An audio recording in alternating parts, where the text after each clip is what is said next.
Quiero dar la bienvenida al doctor Víctor Cantillo.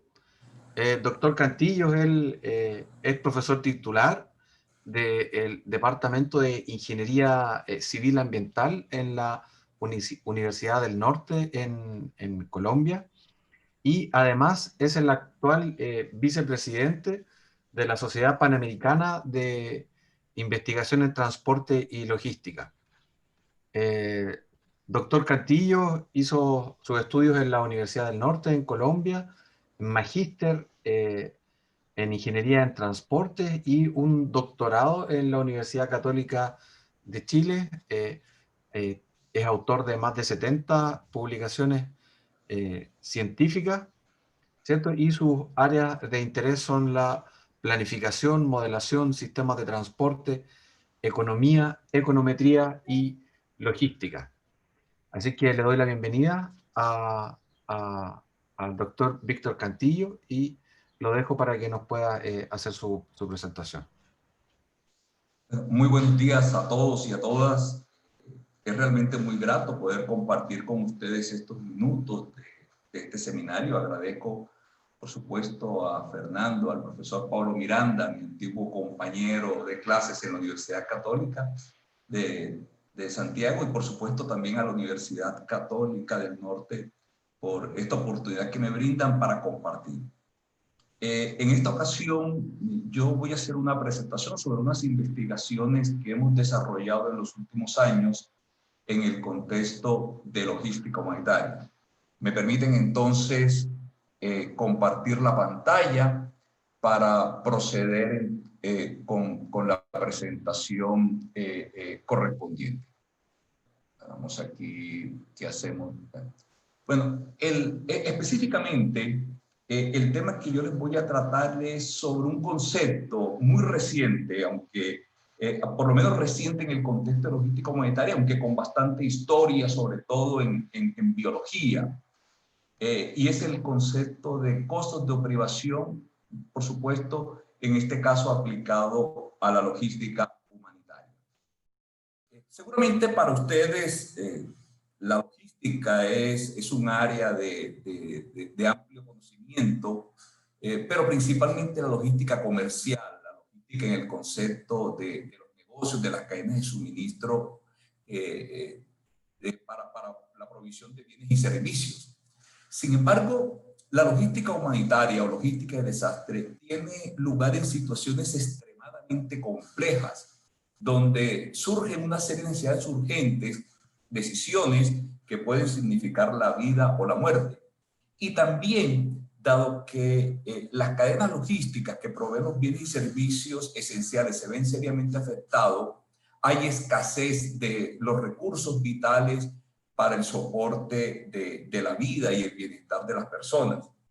Es claro que en estas situaciones de desastre podemos tener situaciones de grandes pérdidas de vidas humanas, sufrimiento extremo, lo que significa para las personas estar abocadas a una situación de este tipo, además de las cuantiosas pérdidas económicas y una serie de problemas ambientales. Claro está, los desastres son de diversa naturaleza. Por ejemplo, en Chile son muy comunes los desastres generados por terremotos, por movimientos sísmicos. Nosotros en Colombia estamos más abocados a problemas de inundaciones, pero también terremotos en algunas zonas. Pero en todos casos hay un lugar común, ¿no? El lugar común es que se genera una disrupción de las cadenas logísticas, hay escasez de productos esenciales y se genera un gran sufrimiento por parte de los afectados. Y las estadísticas indican que los desastres afectan cada año alrededor de 250 millones de personas alrededor del mundo. Y también es relevante mencionar que en los últimos 40 años, es decir, si vemos desde 1980 hasta hoy, ha habido un incremento significativo en los casos. Particularmente, y según los expertos, muchos de ellos en gran medida por efectos del cambio climático. Me refiero particularmente a las inundaciones. Y claro, el análisis y el tratamiento de desastres es también enormemente complejo porque hay una serie de decisiones de carácter político, de carácter legal, de carácter económico que además involucran a los gobiernos, pero también a muchas entidades que de alguna forma tienen participación en la atención a los afectados cuando estos desastres ocurren. Entonces, en este contexto, podemos indicar que el problema se refleja primero, en un incremento de ciertas necesidades básicas de la población. Además, se restringe el uso de la moneda corriente. Quiere decir que allí prácticamente tener o no tener dinero es poco relevante, porque no hay productos. También que muchos suministros de emergencia y servicios deben ser suplidos gratuitamente a los supervivientes. Es decir, tiene que llegar en muchos casos una ayuda externa, y ese horizonte de ayuda es corto, porque en este caso el tiempo es una variable fundamental que, como hemos visto, puede significar la vida o la muerte. Los suministros muchas veces tienen que recorrer grandes distancias. Mucha ayuda incluso llega del exterior, de cadenas humanitarias que provienen del exterior. La infraestructura de transporte en muchos casos colapsa, es decir, se interrumpen muchas veces las vías normales para llegar a la gente. Hay una gran incertidumbre y todo ello conduce a un concepto que más adelante voy a explicar con detalle, que son los costos de privación o deprivation costs. ¿Qué pasa, sin embargo? Bueno, ¿cómo atender, cómo llegar a la población para proporcionar esos suministros básicos bajo todas estas condiciones que hemos mencionado? Es natural que en un principio las formulaciones de logística humanitaria, es decir, el planteamiento de cómo construir la cadena de suministro para llegar en forma eficiente, han sido en general extensiones de los métodos usualmente aplicados a la logística comercial. En otras palabras, lo que en principio se ha intentado es adaptar las formulaciones típicas de la logística comercial a el contexto humanitario.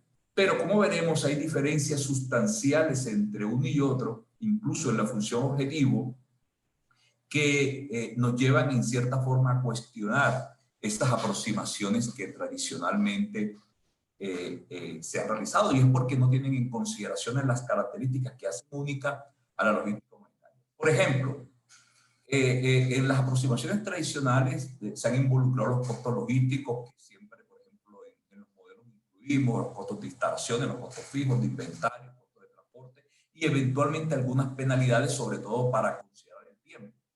Y se han involucrado normalmente también las muy conocidas restricciones de capacidad, de balance de masa y de pronto de niveles inventarios. Pero hay un tema importante, el sufrimiento de las personas. Y para esto lo que normalmente se ha procurado hacer es hacer una ponderación de algunos de los factores o introducir unas ciertas penalidades, es decir, alguna penalidad con algún criterio, muchas veces no tan bien justificado teóricamente, sobre de qué manera vamos a involucrar el tiempo. Entonces, penalidades en el tiempo. Y la función objetivo casi siempre ha sido hacer o minimizar los costos totales, como hacemos en logística, incluyendo también alguna penalidad para la demanda insatisfecha, o minimizar la demora total, es decir, un modelo que busque minimizar el tiempo de servicio, o maximizar la demanda total satisfecha. Digamos, estas son las aproximaciones que tradicionalmente se han hecho, que tienen cierto mérito, pero que no llegan, digamos, al fondo y la esencia de la logística humanitaria. ¿Qué pasa? Para el correcto funcionamiento de estos modelos logísticos humanitarios, se requiere incorporaciones de fondo de funciones que capturen el valor económico del sufrimiento humano. Es decir, de qué manera esa pérdida de bienestar que tienen las personas esperando un suministro, esa incertidumbre que se genera, lo podemos expresar en forma económica. Sabemos que ese sufrimiento no es transable en el mercado, pero es posible, utilizando técnicas apropiadas, darle una valoración económica a ese sufrimiento. Entonces, para fines de evaluación de los proyectos, en este caso de logística humanitaria, se deben involucrar los beneficios asociados con la entrega oportuna de esos suministros. Y además, proporcionar información que pueda ser usada de manera efectiva para transportar oportunamente en tales situaciones de emergencia. Entonces, una función apropiada para logística humanitaria, una función objetiva, debe incorporar el valor económico de ese sufrimiento humano, que es precisamente el concepto de costos de privación. Entonces, estos costos de privación son un costo externo, son una externalidad. En economía, estos costos no percibidos por los agentes económicos se conocen como externalidades. Es una externalidad, es un costo externo. Y ese costo asociado a la falta de acceso a estos bienes esenciales, esta externalidad, lo conocemos como costos de privación. Y es importante involucrarlo porque recordemos, la esencia de los modelos logísticos humanitarios es minimizar el sufrimiento humano. Aquí poco sentido tiene considerar solamente los costos logísticos privados, es decir, los costos de distribución, los costos de transporte e inventario, sin considerar el sufrimiento humano, sin considerar que cada minuto que está transcurriendo sin que la ayuda llegue en forma oportuna significa un costo adicional. De hecho, los desarrollos pioneros sobre esto los hizo el profesor José Holguín Vera, profesor de Rensselaer Politécnico Institute, un investigador connotado en esta área logística humanitaria, y él plantea que esos costos deben estar inmersos en las variables de decisión de logística humanitaria, dado que son indicadores del bienestar de las personas. Así las cosas, entonces, veamos cómo son esas funciones de privación. Entonces, ustedes observan en esta figura una imagen donde tienen una típica función de costos de privación. Estas funciones, en las abscisas está el tiempo transcurrido, en la ordenada está el costo de privación, y notan que no es lineal, son unas funciones altamente convexas, continuas, convexas, no son para nada lineales. Quiere decir que el costo marginal es creciente, como ustedes lo pueden observar. Más aún, después de un cierto momento, la no provisión de ese suministro esencial puede significar la muerte. En otras palabras, esta función puede llegar a tener un valor tan alto como lo es la valoración que hagamos de la vida humana. O sea, el valor que nosotros le asignemos a una vida, lo cual no deja de ser también un tema extremadamente bueno. Yo decía, ¿y cómo valorar estas funciones de privación? ¿Cómo valorar? O sea, ¿cómo estimar ese costo de privación para poder incluirlo en los modelos comunitarios? Nosotros hemos hecho investigaciones al respecto y hay dos enfoques que hemos utilizado. Un enfoque es utilizando valoración contingente y otro enfoque que hemos hecho es utilizando modelos de elección discreta. En este momento voy a aplicar la formulación que utilizamos para modelos para estimar funciones de costos de privación, utilizando la aproximación de modelos de elección discreta. Y ustedes ven ahí abajo un par de referencias de las publicaciones en las cuales hemos hecho este ejercicio. Y básicamente lo que tenemos nosotros es estimar una función de utilidad que en el caso de los modelos basados en la teoría de utilidad aleatoria tiene una componente sistemática que es el BNJ que ustedes ven allí, que es la utilidad del individuo más un término de error. Esas funciones de utilidad bueno, incluyen una constante, pero también incluyen una función de una serie de variables, que son esas XN. Esas XN son las variables que explican la función de utilidad, y ven ustedes además unos parámetros, estos beta y estos delta, que son parámetros que explican la influencia que esas variables explicativas de la función de utilidad tienen sobre el comportamiento del individuo.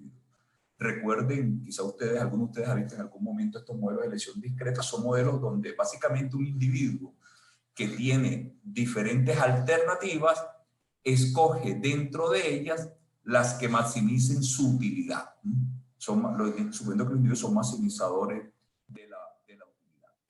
Ahora, teniendo en cuenta que las funciones de deprivación no son lineales, no es posible en este caso usar la típica formulación lineal en los parámetros, sino que utilizamos funciones de transformación Box-Cots y también utilizamos funciones exponenciales para explicar el comportamiento del costo de privación. Entonces, utilizando este enfoque de elecciones discretas, en este caso con encuestas de preferencias declaradas, fue posible hacer tal aproximación. Bueno, ante cambios marginales en el atributo, la disposición a pagar, pues será en este caso la tasa marginal de sustitución entre la variable en cuestión, en este caso el tiempo que ha transcurrido, el tiempo de privación y el ingreso. Para este caso, el ingreso es menos la utilidad marginal de los costos. Entonces, ¿cómo valoramos los costos de privación? Los valoramos como los cambios en el bienestar. Imagínense un individuo que está en una situación de ocurrencia, un desastre y que, por ejemplo, no tiene disponible agua y comida. ¿Qué pasa? Su bienestar se va deteriorando en la medida en que va transcurriendo el tiempo. O sea, cada hora va restando bienestar.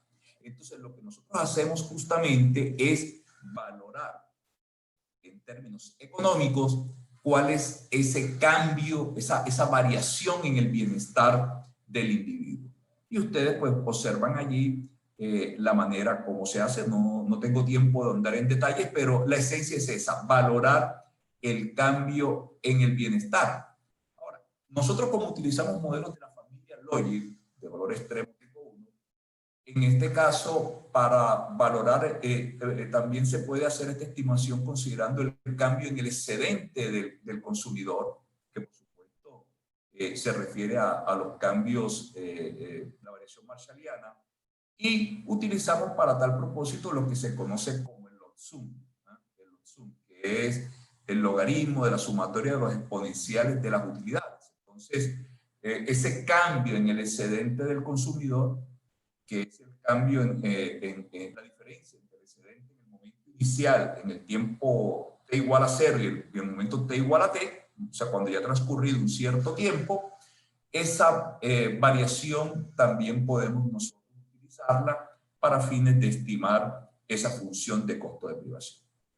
Y para ello, el experimento consistió en una encuesta de preferencias declaradas que, por cierto, realizamos en regiones que habían sido afectadas por desastres, en algunos casos afectados por inundaciones aquí en Colombia y otros que habían sido afectados por terremotos en el interior del país.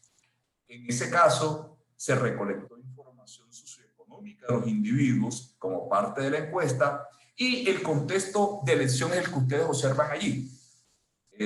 Se creó un escenario hipotético en el cual la persona imaginaba la ocurrencia de un desastre. Entonces, ante el desastre se les aclaró que los sitios de abastecimiento, supermercados, etcétera, están destruidos, hay escasez de alimentos. Se le planteó que ustedes llevaban un cierto tiempo sin esos suministros y tenían dos opciones. La primera opción era comprar unos suministros básicos, nosotros que le llamamos un mercadito básico, un mercadito básico para que permita, digamos, alimentarse, le permita alimentarse durante un día a un cierto costo, y la otra opción era esperar unas horas más por una ayuda que vendría en forma gratuita. Entonces, el individuo se le enfrentó a esas dos situaciones. O usted, que tiene un cierto presupuesto, o sea, se le indicó la cantidad de dinero con la cual quedó en el bolsillo, si usted compraría en forma inmediata el suministro que se está ofreciendo un cierto tiempo, o si usted decide no comprar y prefiere más bien esperar unas ciertas horas hasta que llegue la ayuda gratis. Entonces, se le plantearon esos escenarios.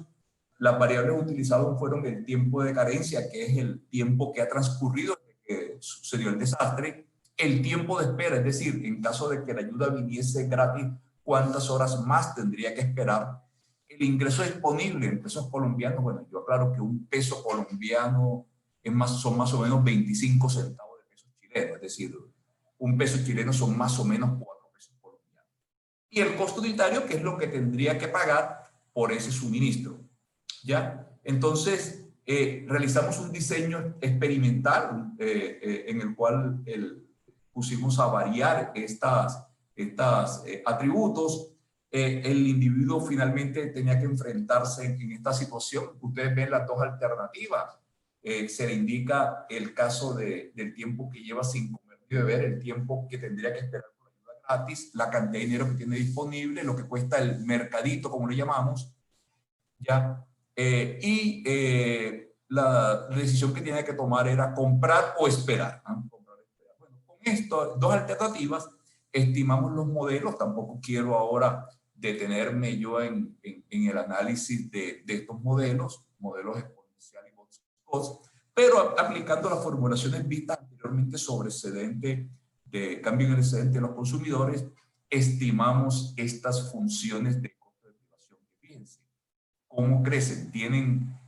Yo quedé muy satisfecho porque la forma es maravillosa, es casi como la que está en la teoría, donde ustedes aprecian que incluso a las 72 horas, 72 horas de espera en términos económicos pueden tener una valoración del orden de 6 millones de pesos colombianos.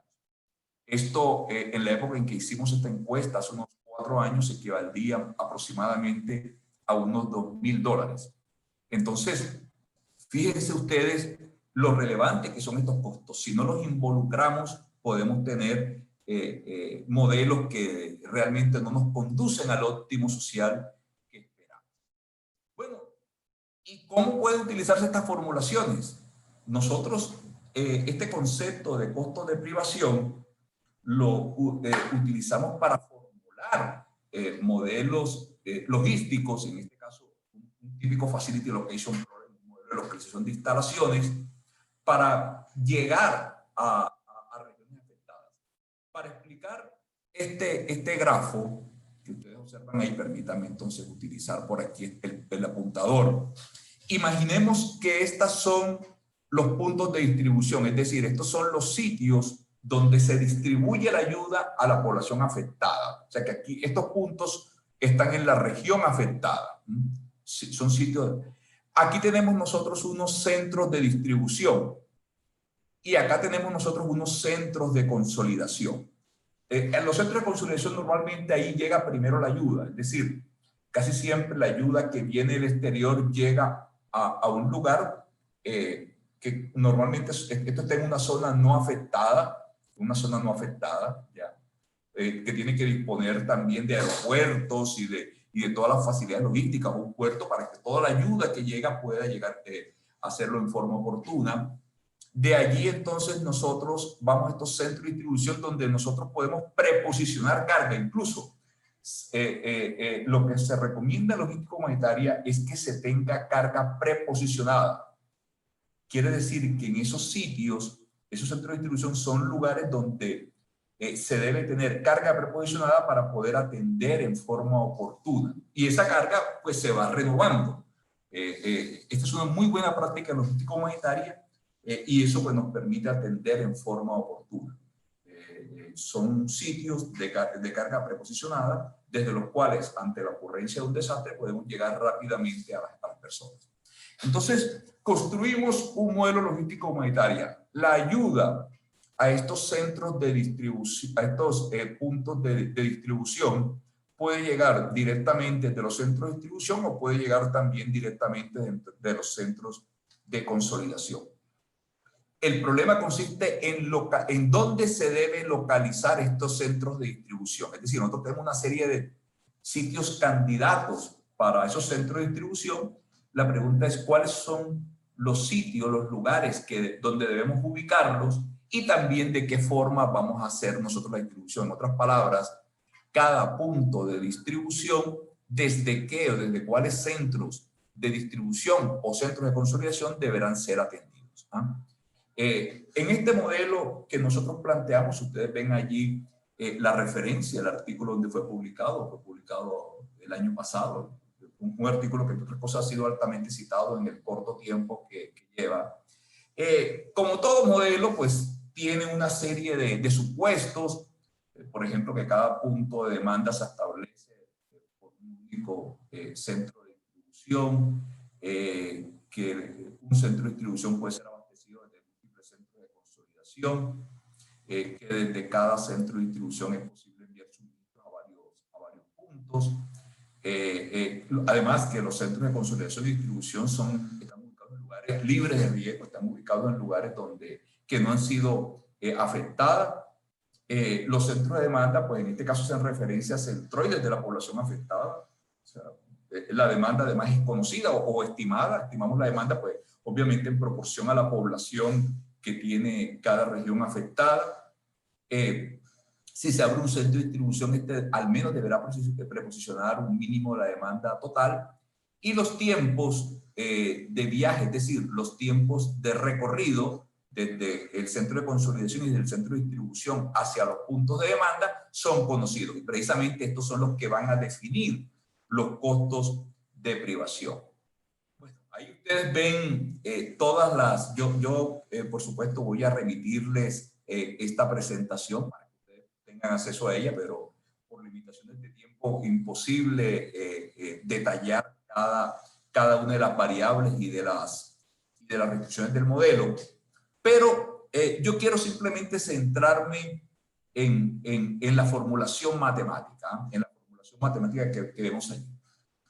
¿Qué incluye el modelo? Fíjense, el modelo minimiza costos sociales y los costos sociales son la suma de los costos privados logísticos más las externalidades, que en este caso son los costos de privación. Es decir, lo inédito de esta formulación, de este problema y de esta aproximación, de este método, es que explícitamente considera los costos de privación.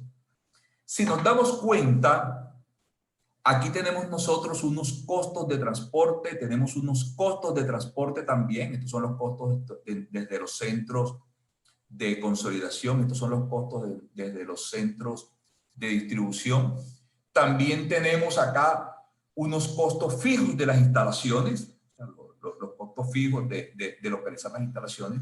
Tenemos además unos costos de inventario, que son los costos de almacenar la carga en los centros de distribución. Pero interesante, aquí tenemos los costos de privación. Ustedes ven esta función que ustedes ven allí, son los costos de privación que están relacionados con el tiempo que demoraríamos en proveer la ayuda a la región afectada.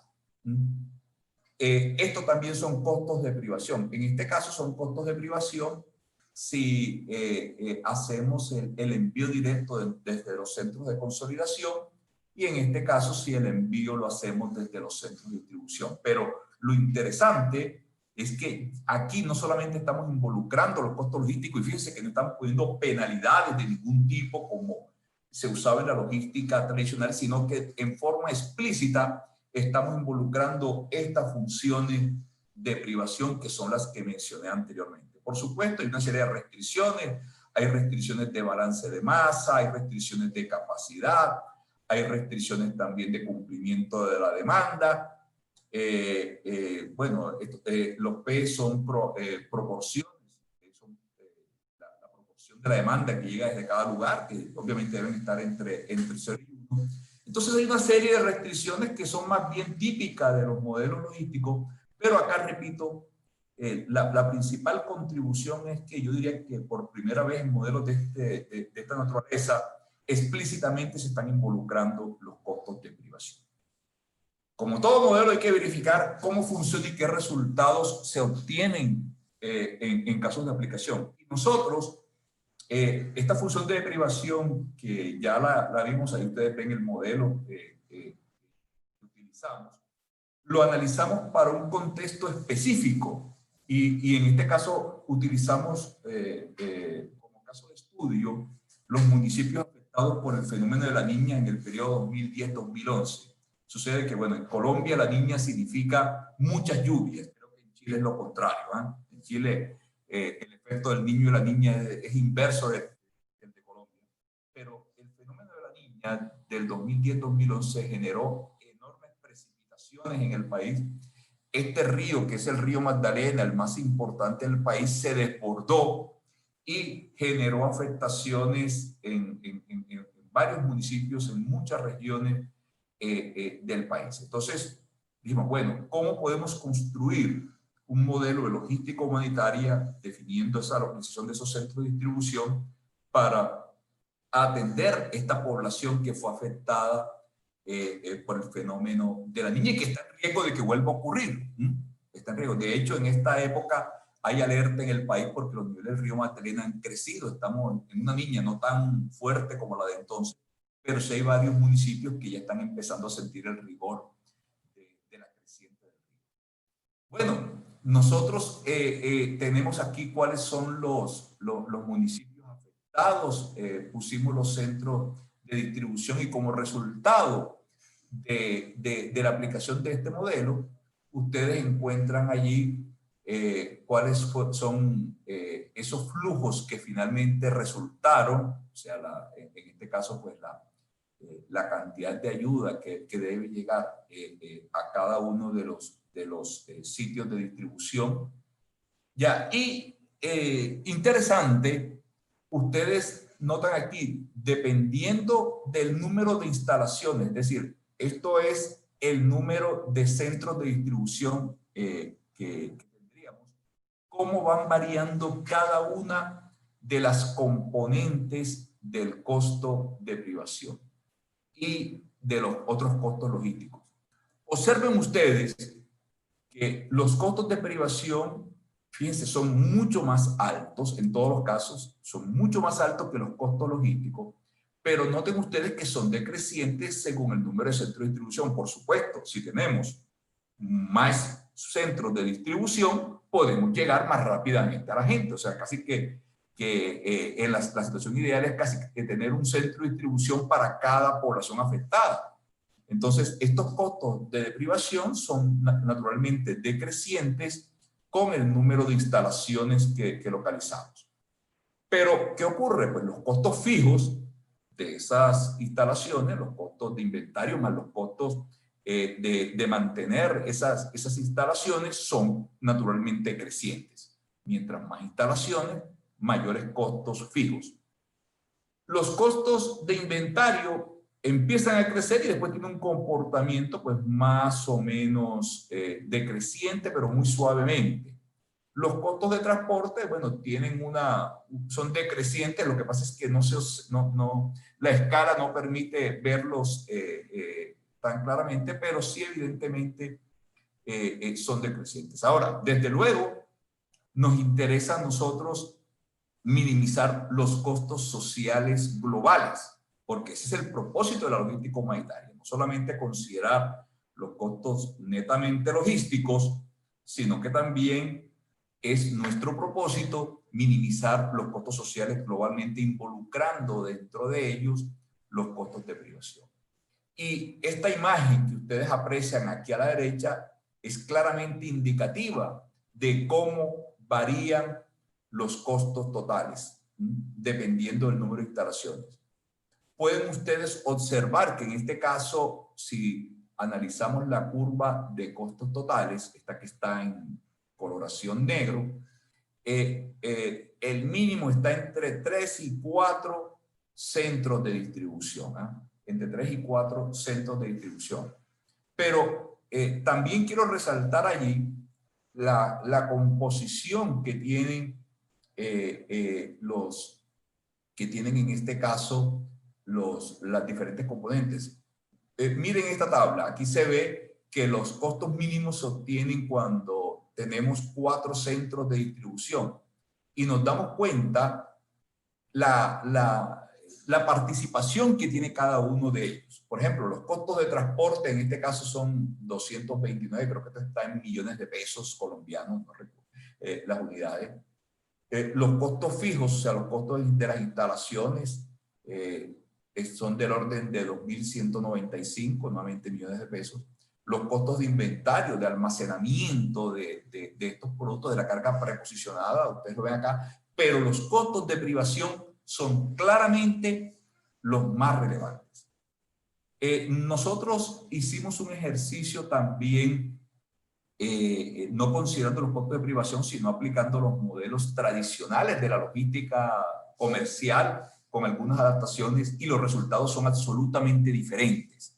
Quiere decir esto que los modelos utilizados en la logística humanitaria, que son una simple adaptación de los modelos usados normalmente en el contexto comercial conducen a resultados que no necesariamente minimizan el sufrimiento humano y los costos sociales como lo acabamos de ver. Entonces, todo este trabajo nos lleva a unas conclusiones que yo quiero resaltar.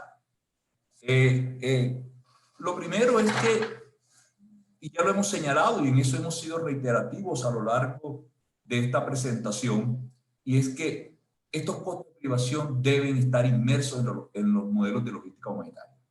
Desde luego que es un desafío estimar esas curvas de costo de privación, pero ya hemos notado cómo hay aproximaciones econométricas y modelos que tienen una amplia trayectoria para estimar bienes no transables en el mercado que permiten estimar tales funciones, de manera que el desafío original para involucrar los costos de privación puede ser perfectamente solucionado y puede ser perfectamente atendido, ¿no? Siempre será conveniente preposicionar carga, es decir, el modelo que nos muestra que es importante tener esos centros de distribución con carga preposicionada, porque no obstante, los costos de inventario, o sea, los costos que significan mantenerlos allí, son perfectamente compensados con la disminución en los costos de privación. Entonces, preposicionar cargas, y esto no es una conclusión mía, es algo que aquí estamos nosotros ratificando, pero desde hace mucho tiempo los expertos en logística humanitaria han justificado con creces la conveniencia de preposicionar cargas. En general, ustedes observaron cómo a mayor número de instalaciones los costos de privación decrecen, y eso es natural, es un resultado esperado porque mientras más centros de distribución tengamos, más fácilmente, más rápidamente, de forma más oportuna, es posible atender a la población afectada. También nosotros hicimos algunos ejercicios, digamos, sensibilizando con respecto al valor de las variables involucradas en el modelo, y nos damos cuenta pues que si los costos de inventario disminuyen, siempre será posible preposicionar mayor carga. Y de igual forma, aunque los costos de transporte, que son importantes, pero que como vimos en este caso no son preponderantes, encontramos también que a mayor número de instalaciones, pues menores son los costos de transporte. Y este es un resultado también esperado y que es muy común también en los modelos de logística comercial. Bueno, en términos generales, esta es la presentación. Lo que pretendía era generar inquietudes en ustedes respecto de este concepto que quizás para muchos de ustedes es novedoso, el concepto de costos de privación, que no deja de ser un tema controversial porque la valoración del sufrimiento humano, del cambio del bienestar humano, no está exento tampoco de discusiones incluso de carácter ético, pero como ingenieros y como expertos en este tema necesitamos cimentar unos conceptos suficientemente robustos para que realmente logremos utilizar modelos que atiendan las necesidades de las personas, y no considerar los costos de privación nos puede llevar a errores significativos en la forma como realizamos la distribución para atender esas necesidades de las poblaciones que están sufriendo. Esta es mi presentación. Agradezco la atención que usted me ha dispensado, y por supuesto yo creo que ahora viene lo más interesante, que son las preguntas que el auditorio quiera hacer o los comentarios referentes a la presentación que acabo de hacer. Muchas gracias. Muchas gracias, Víctor. Vamos a dar inicio entonces a la ronda de consultas. Si hay alguien en la audiencia que quiera comenzar, yo me voy a tomar la libertad de hacer la primera pregunta a Víctor, y tiene relación con la encuesta que se le hizo a las personas en este supuesto de verse enfrentados, ¿cierto?, a una condición de emergencia. ¿Cuántas personas en total fueron las encuestadas o de qué tamaño fue la población, cuánto tiempo les tomó recopilar esa información y qué tan complejo fue traspasar esto al modelo matemático después. Bueno, muchas gracias por la pregunta. Siempre la valoración de intangibles, imagínense por ejemplo, cuánto cuesta la vida humana, cuánto cuesta un bosque, cuánto estamos dispuestos nosotros a pagar por ejemplo, por mantener el cóndor de los Andes. ¿Ah? Siempre estimar esos intangibles es desafiante, ¿ah? Es desafiante. En este caso, eh, eh, el que las personas entiendan el proceso y la situación no deja de ser desafiante. Para una encuesta de este tipo, normalmente hay todo un proceso. Uno hace un diseño inicial, conduce una serie de grupos focales primero para entender cuáles son esas variables y la condición de las personas. Realiza una encuesta piloto y solamente después de muchas pruebas y errores uno ya tiene el instrumento afinado para poder aplicarlo. O sea, es todo un proceso. En este caso, la encuesta fue aplicada a 650 personas aproximadamente en más de 15 municipios en todo el país. Este fue un proyecto financiado por USAID y NSF. Fue un proyecto que tuvo recursos para poder hacer toda esta toma de información. Todo el proceso, digamos, desde que iniciamos el diseño hasta que aplicamos la encuesta, en eso demoramos alrededor de 4 o 5 meses. Por supuesto, la encuesta la aplicaron estudiantes de maestría y de doctorado. De aquí surgieron 2 tesis de maestría y una tesis doctoral. Entonces, estos estudiantes aplicaron las encuestas directamente, ellos se entrenaron muy bien al respecto. Y la estimación posterior de los modelos, primero hubo que construir todo el soporte microeconómico para entender el modelo.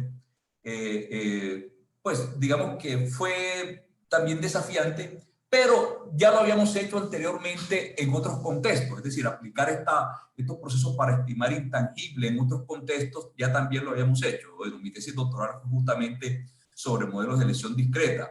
Entonces, no deja de ser desafiante, pero es posible, ¿eh? Es posible. Así que si alguno de ustedes quiere hacer una investigación similar en el contexto chileno, nosotros lo hemos hecho ya en Colombia y recientemente lo hicimos en Ecuador con la población afectada por el terremoto hace un par de años.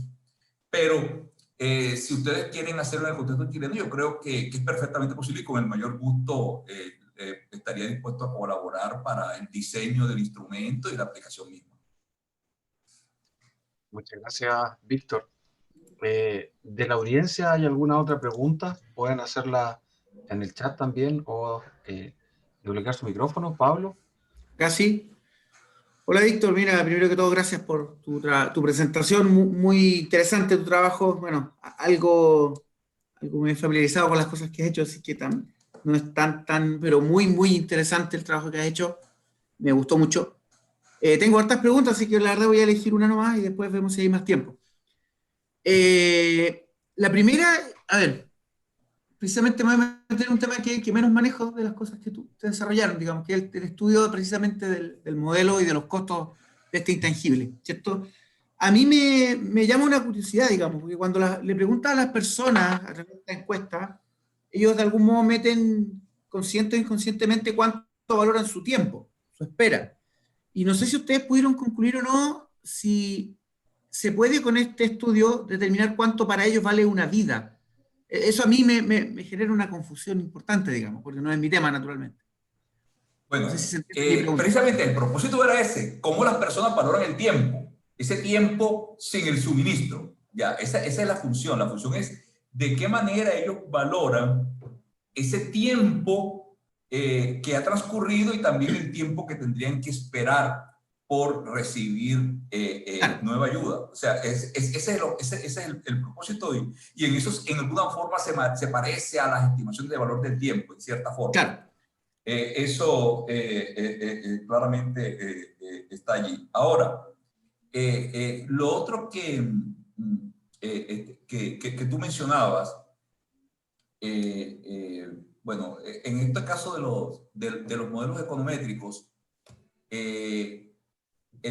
el construir una función de utilidad apropiada y que cubra todas esas percepciones de las personas es muy relevante. El valor de la vida aquí no lo estamos estimando porque no estamos poniéndolo en la situación extrema en la cual la persona después de cierto tiempo muere.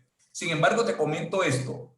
En otro artículo, en el cual usamos fue valoración contingente, que es una técnica econométrica un poco distinta. Ese artículo lo escribimos con el profesor José Holguín Veras. Nosotros pusimos y realizamos la estimación de la curva de costos de privación. Lo hicimos con los resultados, pero también lo hicimos poniendo como punto fijo obligado el tiempo sin el suministro que conduciría a la muerte y el valor de la vida. Por ejemplo, suponiendo que el suministro vital es agua. Una persona sin agua, después de 4 o 5 días, muere. O sea, si usted está 4, entonces lo que pusimos fue un punto fijo que corresponde a que a las 48 horas, sin el suministro, la persona muere. Y pusimos allí estimaciones del valor de la vida que se han realizado pues, en otros estudios, como un punto obligado. Y eso nos da una curva que pasa por allá, por cierto, es superior a la que inicialmente estimamos, pero de esa forma se puede involucrar el valor de la vida. Sin embargo, se puede estimar el valor de la vida utilizando esta aproximación. Habría que cambiar un poco el instrumento involucrando riesgo de muerte. Sí, perfecto. Gracias, Víctor. Gracias. ¿Alguna otra pregunta de la audiencia?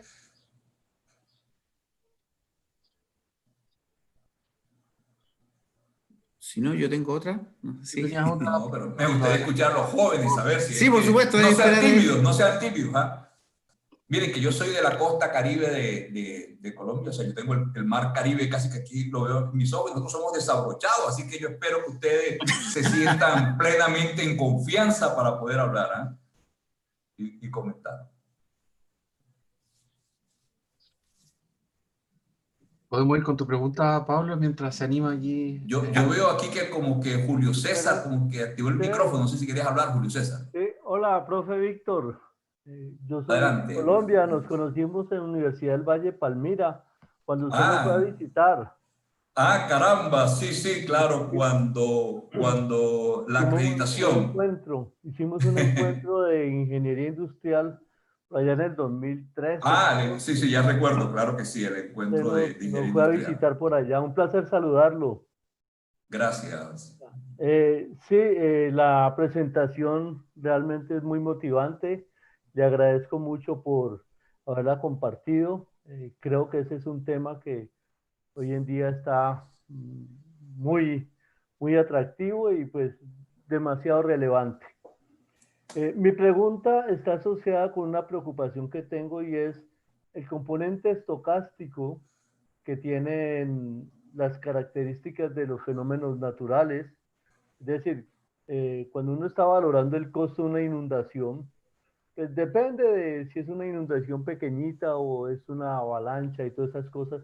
¿Cómo el elemento estocástico se puede considerar en tus modelos? Bueno, gracias también por la pregunta, muy interesante. Este modelo fue una primera aproximación y el objetivo básico era, bueno, qué tanto influyen los costos de privación en las decisiones, pero sin lugar a duda, las incertidumbres asociadas a la logística de situaciones de desastre son muchísimas. Por ejemplo, la demanda. O sea, es conocida la demanda. Nosotros supusimos que la demanda era conocida, que había forma de estimarla, pero sabemos que hay unas grandes incertidumbres por saber realmente cuánto necesitan las personas. Porque cuando en una situación de desastre reina el caos, la información no es tan confiable. Además, hacer un censo toma tiempo y hay que llevar la ayuda en forma oportuna. Sin embargo, precisamente nosotros estamos trabajando en nuevos desarrollos. Esta investigación no ha terminado y nuevos pasos precisamente avanzan en esa dirección de incluir, considerar el carácter estocástico, por ejemplo, de la demanda. Ese es un tema en el cual estamos trabajando actualmente. También hay otra investigación que no presenté acá y se refiere también a los daños en la infraestructura, que también muchas veces, bueno, ¿y cuáles son los arcos que se dañan? ¿Cuáles son aquí supusimos que era posible llegar, pero muchas veces ocurre que se destruyen los caminos, entonces no es tan claro saber cuál es esa ruta para llevar los suministros desde el centro de distribución hacia la población afectada. Entonces, en otra investigación, eso fue parte de lo que hizo uno de mis estudiantes de doctorado, precisamente lo que evaluamos son ese efecto sobre la infraestructura e involucramos de alguna manera la probabilidad de daño que la infraestructura puede tener. Yo creo que aquí lo interesante, y su pregunta sí lo ratifica, es que hay un campo infinito de investigación. O sea, hay muchas cosas que se pueden ir haciendo. Esto puede ser enriquecido. Y de hecho, pues, es notorio también como en los últimos 3 años, porque el concepto es relativamente reciente, ha crecido en forma sustancial el número de publicaciones que han involucrado los conceptos que aquí hemos visto. Ya, muchas gracias, profe, y me encanta saludarlo. Igualmente, profesor, qué grato. Espero que muy pronto pueda estar también allá en el Valle del Cauca, región Perfecto. salsera. Además, si quieren aprender a bailar salsa, vayan allá. Yo les enseño a bailar cumbia. Bienvenido de nuevo, profe. Claro. Gracias. Bueno, ¿podemos ir con tu pregunta, Pablo? ¿Tenías otra? ¿Tenemos tiempo todavía? Sí, a ver, antes que si nadie se anima, sí, efectivamente me sumo al llamado de Víctor, a ver si alguien se anima a más preguntas. Pero bueno, obviamente por tiempo no entraste en todos los detalles del trabajo, si es que quedan algunas cosas. El modelo que ustedes armaron quedó no lineal, ¿cierto? Entonces, ¿o es lineal? Es lineal. Ah, es lineal entero. Porque es lineal, eso lo facilitó porque el costo ya era, ya dependía del tiempo, entonces como el tiempo de provisión del servicio desde el centro de distribución hacia el punto de demanda era conocido, simplemente lo que hicimos fue ese tiempo asociarlo a ello. Ahora, otra cosa, también estamos ahora pensando en modelos dinámicos. Y esos modelos dinámicos sí son no lineales. ¿Ya? O sea, es otra aproximación que se puede hacer. Modelos dinámicos ya son, porque este es un modelo estratégico para definir, pero bueno, y luego cómo es el enrutamiento de los vehículos, ese es otro problema y un problema dinámico. Entonces, ahí encuentran ustedes otro desarrollo, y ese sí es complejo porque no es lineal y la curva es convexa. Entonces, lo que hemos hecho lo que estamos haciendo es reemplazar eso por atrasos. Trazo, claro, perfecto. Ya. O sea, para redondear, lo que hiciste fue que en cada par, por mucho que es no lineal la función de utilidad, es una constante. Para cada... Sí, claro. Exactamente. Perfecto. Gracias, Víctor. Super. Pero ya en modelos dinámicos, ya sí, eso no se puede hacer, entonces toca a pasos. Otros métodos. ¿Y lo resolvieron con algún solver? ¿Simplex, Groovy, alguna cosa? ¿Cómo lo resolvieron? Yo creo que, a ver, creo que ese sí lo usamos GAMS en este caso. GAMS Simplex, claro. Ya. Sí, gracias. ¿Hay alguna pregunta de la audiencia? ¿Tenemos algunos minutos todavía? Yo, profe, Alexis. Adelante, Alexis. Don Víctor, bueno, felicitarlo por el trabajo. Y quería preguntarle algo específico a su investigación, de qué fue o cuál es el factor más complicado cuando relacionamos a veces modelos matemáticos y el costo de la vida, que algo que podría ser algo tan cualitativo, por decirlo así, o que se puede interpretar de muchas aristas. Bueno, el costo de la vida es un tema de investigación per se que no deja de ser complicado. Más aún, uno de nuestros colegas en la Universidad Católica de Chile, el profesor Luis Risi, él precisamente su tesis doctoral fue sobre eso, ¿no? El valor de la vida. Que hay muchas formas, hay muchos métodos de valor. Lo interesante acá es que si bien en este modelo no incluye el valor de la vida, y no lo hice porque estamos suponiendo que la ayuda llega antes de que la persona se muera, es decir, no hay tanto tiempo como para eso. Pero ¿qué ocurre? Hay situaciones, por ejemplo, aquí nosotros el análisis lo hicimos para alimentos, o sea, alimentos y agua, pero piensen ustedes, por ejemplo, en medicina, en atención médica. Si hay heridos, en ese caso sí y no llegan esa atención médica, oye, el herido no puede esperar 5 o 6 días, no puede esperar 3 o 4 días. En ese caso, si hacemos un análisis de las funciones de privación, seguramente ahí sí habrá que involucrar el costo de la vida. Yo quiero aclarar que nosotros hicimos una investigación, un artículo publicado también recientemente, donde utilizamos una metodología similar para valorar el tiempo en el contexto de vehículos de emergencia, o sea, ambulancias.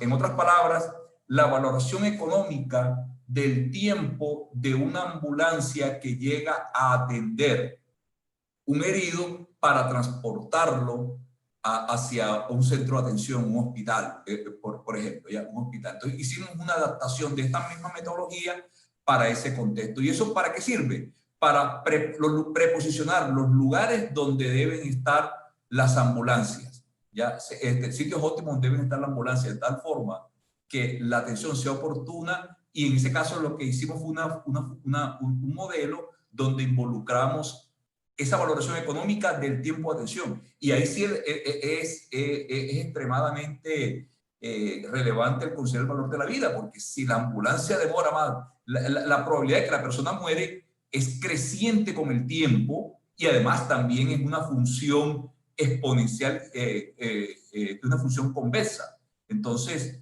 en ese contexto que les he mencionado, pues, de vehículos de emergencia, de ambulancia, también hicimos una adaptación de estos modelos. Muchas gracias, don Víctor. Bueno, estamos en el tiempo. Podríamos aceptar alguna pregunta más, si alguien se anima a hacerla. Y si no, comentarles ya para comenzar a cerrar que esta presentación está siendo grabada, va a estar disponible después en nuestra página de Industrial UCN para que la puedan revisar. Y agradezco nuevamente el tiempo y la disposición que ha tenido el doctor Víctor Cantillo, ¿cierto?, para compartirnos este interesante trabajo. Así que muchas gracias, Víctor. No, gracias a ustedes, y bueno, espero en algún otro momento poder compartir este espacio. Sí, estaremos en contacto. Muchas gracias. Muchas gracias a todos y nos vemos. Que estén bien. Saludos. Hasta pronto. Chao, Víctor, gracias. Gracias, Pablo. A todos. Chao.